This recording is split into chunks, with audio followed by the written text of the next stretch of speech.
Кутман күнүңөр менен, кымбаттуу окуучулар. Силер менен видео сабак аркылуу көрүшүп турганыма кубанычтамын. Азыр кыргыз тили сабагы. Эгерде силер даяр болсоңор, сабагыбызды баштадык. Бүгүнкү сабактын темасы нанды баалайлы.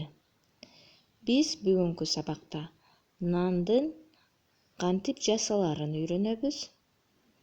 Текст окуп, суроолорго жооп беребиз жана көнүгүү аткарабыз. 3 дос мындай деп сүйлөшүшөт экен. Акыл. Мен кичинекей кезимде нан талаада өсөт деп ойлочумун. Адыл. А мен дүкөндө жасайт дечүмүн. Эрмек. А менин чоң энем боорсук нандын жарымы дечү. Анда балдар, нан кантип пайда болот? Келгиле, чогуу карап көрөлү. Бүгүнкү сабакта үйрөнө турган жаңы сөздөр. Буудай, ун, тегирмен, талаа, наабайчы. Баарыбыз окуу китептин 66 бетин ачтык. Текстти чогуу окуйбуз. Буудай талаада өсөт. Буудайдан ун тартылат. Ундан нан жасалат. Боорсук, өлкө, токоч, каттама нандын түрлөрү. Нан биздин байлыгыбыз.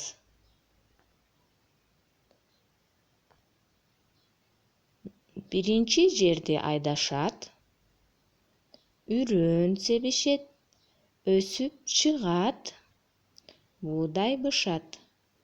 Мына көрдүңөрбү балдар? Буудайды өстүрүү үчүн канчалык эмгек сарпталып жатат. Бул буудай. Буудайды комбайн менен жыйнайт. Качан гана буудай бышканда комбайн менен жыйнайт. Аны тегирменге алып барышат. Тегирменде ун кылат. Ундан камыр жасап каттама, боорсок, нандын түрлөрүн жасашат. Мына силер сүрөттө көрүп турганыңардай каттама, боорсок, токоч, нан. Келгиле макалды чогуу окуп, маанисин түшүнөбүз жана кайталап тилибизди кыргыз тилине жаттыктырабыз. Нандан улук тамак жок. Балдар, байкап көрсөңөр, нандан улуу тамак жок экен. Нан бардык тамактардан жогору бааланат экен. Нан бар жерде ырыс бар. Эгерде бир үй-бүлөдө бизде наныбыз бар болсо, демек биз бактылуубуз, ырысыбыз бар, үйүбүздө береке бар дегенди билдирет. Баарыбыз колдонмо дептердин 101 бетин ачтык. Текстти окуйбуз.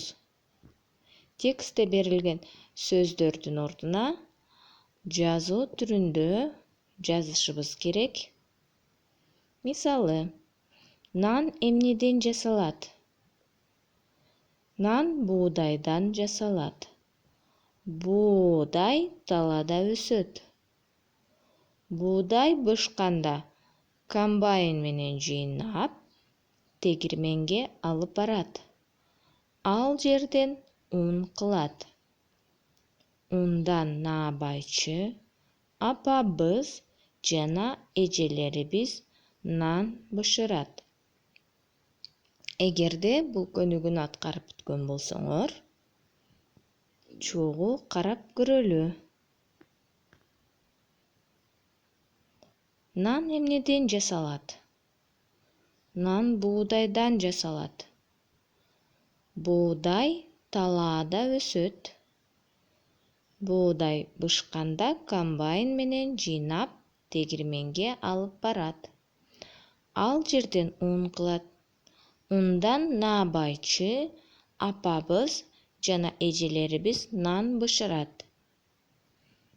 Баарыбыз бош орундарга жашыл түстө берилген сөздөрдү жазып текстти толуктайбыз. Эгерде силер жазып бүткөн болсоңор, сабагыбызды улантабыз. Балдар, бул сөздөрдү тийиштүү тамгалар менен толукташыбыз керек.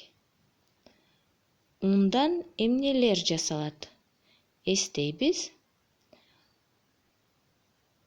Баарыбыз бош орундарга тийиштүү тамгаларды коюп бүткөн болсоңор, чогуу байкайбыз. Боорсок, токоч, бөлкө, каттама. Азаматсыңар. Үй ишин жазып алабыз. Нандан улук тамак жок. Нан бар жерде ырыс бар. Үйгө тапшырма нан тууралуу берилген макалдарды жаттайбыз. Кийинки сабакта көрүшкөнчө балдар, саламатта болгула.